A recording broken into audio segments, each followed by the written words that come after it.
So I want to give some closing thoughts on the CM Punk story, even though the story isn't even over, because supposedly we're going to have a message from CM Punk or from CM Punk's legal team sometime very soon. And he has his own version of events or his own version of what happened and what led to ultimately him being terminated from AEW. You know, one of the things I did, and it's kind of sad, is, yesterday and the day before I went on YouTube and I went back to watch The First Dance. I remember watching that show live. My friend had just got back from Korea. I had a bunch of people over at my house that weekend, and we watched the Rampage episode, First Dance, and CM Punk came back to wrestling. And even though I was a major Punk fan in the mid 2000s, that's really when I was a huge fan of that guy, and maybe some of his WWE stuff. Like, I watched him in Ring of Honor. I met the guy like 3 times. By this point, I hadn't really, I had kind of moved on. Like, I wasn't one of those fans that was chanting CM Punk every week. Like, I moved on. I moved on and, kept watching wrestling. But, this was a big deal. And I remember it brought me back to the early days of AEW. I remember AEW All Out 2019. I was at the show. I went to that show and I went to StarCast 3. And I heard from a friend of mine who got me press seating for All Out and he got me into StarCast. I heard him tell me that Tony Khan made a huge offer to CM Punk. Now, the offer he made to him was lucrative, very lucrative. And this is in 2019. Punk didn't take it. Obviously, in 2021, things had changed. But it's just a bummer, man. Looking back on it, was CM Punk the only guy responsible? No. I think that the Elite do deserve some bit of the blame. I'm not saying they deserve most of it. But Hangman Page kind of going into business for himself, that just kind of spiraled everything out of control when he did in the summer of 2022. And the problem with Tony Khan's leadership has been something I've talked about for a long time, because ultimately he could have snipped this in the bud back then. And then we have CM Punk and his temper, man. The guy has a temper. Kevin Nash on his podcast. I listen to a lot of podcasts coming out of this week. I heard the Kevin Nash podcast. I heard the Jeff Jarrett podcast, My World, and I heard Eric Bischoff's 83 Weeks. And I like those 3 podcasts a lot. I don't get to listen to every single week, like, as they come out, but I try to.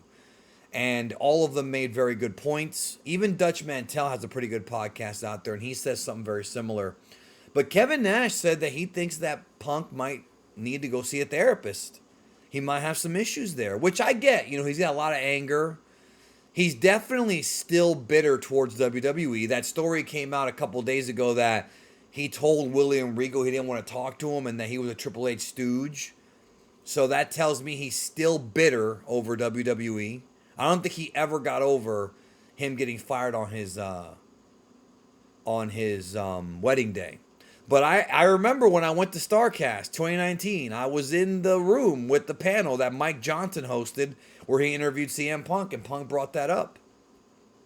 And at that point, there had been rumors like, will Punk join AEW? And it didn't happen at that time. And that was, of course, pre-pandemic. AEW was very different in 2019 than it became even in 2021, certainly now. And Cody, you could tell, had his fingerprints all over the product back then, for better and for worse.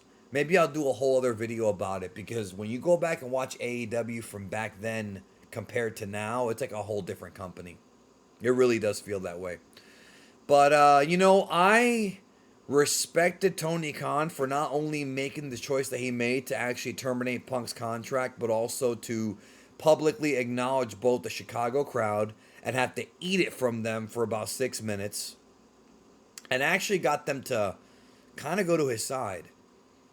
But also from going on television and saying that, knowing that it could cost him pay-per-view buys.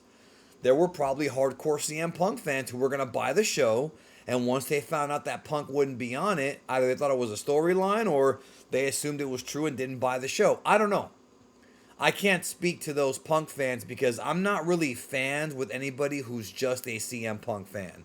Most of the friends I have that are wrestling fans like more than just CM Punk. You understand what I'm saying? They were going to watch, all out no matter what, whether Punk was on it or not. Or they weren't going to watch it no matter if Punk was on it or not. But Tony Khan saying that, and he's been picked on a lot this week, so I'm not going to beat the guy up. But he did kind of say something that I thought was a bit cringe when he said he felt his life was in danger. I understand that Tony Khan's not a very big guy, and I don't think that guy's ever been in a fight in his whole life. That's pretty obvious. If I were a betting man, I would say that because from what we know, CM Punk lunged at Tony Khan, but apparently there's more to that story. The whole story hasn't even come out yet because the way it was described to me, I'm not a wrestling reporter, but I've got some friends on the inside, and if you've been following World of Geekdom, you know this. I've broken stories on here before anybody else had them. Not all the time, not every week, but once in a while I get mine, once in a while. It's not something I do like for a job, you understand? But I was told it was closer to an assault. Not that CM Punk struck Tony, because that's not what happened, but there was a lot of profanity. There was a lot of, a lack of respect of personal space to where if you were there and you witnessed it, you would think that maybe Punk was going to hit him. Certainly Khan probably thought he was going to get hit. And that's probably why he got so scared. At the same time, there were other people there. Samoa Joe was there. He broke up the fight with Jack Perry and Punk. The whole thing, it's just unfortunate, man. Because even Jack Perry, I was just trying to get heel heat, bro. Come on, man. You're talking out of pocket with some internet story that less than like 10% of the audience even knew about. AEW does cater to the internet, but not everybody who watches AEW is an internet fan. So there's no point in bringing that stuff up unless you're going to contextualize it. So to me, it just felt like a big letdown. The whole thing's been a big disappointment. And the ongoing story, I'm sorry, the story's still ongoing. But what I was going to say was having Tony come out and say he felt like his life was in danger. Jim Cornette thought it was BS. I don't think so. I actually replied to Cornette and I said, in a semi-joking way, even though it made sense what I was saying, no, I think he actually is that much of a pussy. And I wasn't trying to insult Tony Khan, even though I may come off that way, but come on, man. You're a billionaire, dude. Like, if that man strikes you, you could sue him with the most vicious lawyers in history and maybe even get him put behind bars. Because of the fact that CM Punk fought in the UFC, and I know he went 0-2, he jobbed to Mickey Gall, he lost to Michael Jackson. No, not that one. He didn't lose to that one. The other one, the fighter. Either way, because Punk fought in the UFC, if you got a good lawyer, you could make it out so that Punk might actually get locked up for that. If he did strike him. If he struck him. You have to understand that certain martial artists a lot of times get labeled as being lethal weapons. And that's why if you're a martial artist, you can't just go around beating people up. Because if you hurt somebody and you have knowledge of how to do that, a lawyer or a district attorney could really mess you up. So you got to have discipline, control yourself, you understand? But it's just a bummer, man, because in 2021, AEW was riding high. They were riding high with so much momentum. And I wouldn't have done what they did as far as the way they booked Punk early on. There were some early mistakes that were made to acquiesce to him, but still, I don't think we've seen the last of Punk either in the business. There's been rumors of him going to WWE. I somehow have major doubts on that. The guy's already very wealthy, so he obviously isn't going to need the money.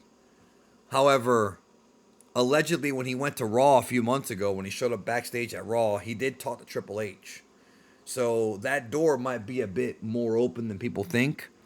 I'm just very skeptical now because if his reputation is to have somebody who gets into fights and, assaults people and throws tantrums, like, why would you want somebody like that in your locker room? I mean, there's a lot of guys in the company right now who don't like Punk in WWE. And there's also guys right now who don't want any outside forces of negativity coming in because, as far as we know right now, WWE's locker room is a pretty positive place. There's been lots of reports coming out that they're not in harmony. Things aren't perfect. They never can be.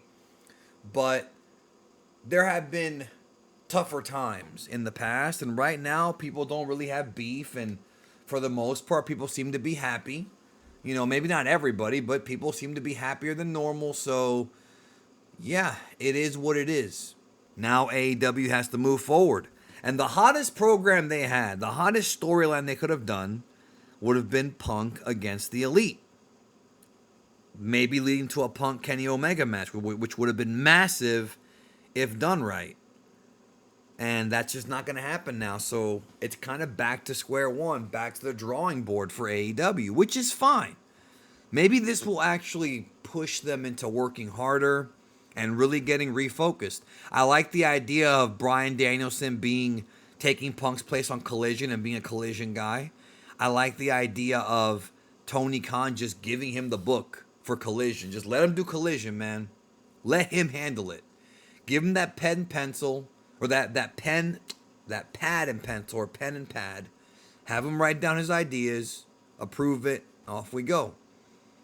I still don't think that Khan really understands the importance of a long-term story, but I think that Bryan being in charge of Collision, like what Punk was, I think Bryan's much more liked, probably more respected, very much so, especially after that awesome match he had with Ricky Starks. And he's a guy who will be a lot less self-serving. He's a guy who I think gets along with the Elite, gets along with FTR, gets along with most of the guys in the company, everyone as far as we know. And there's so much respect there that I would like to see that.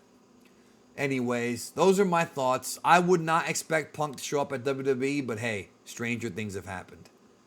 I would not hold my breath, though.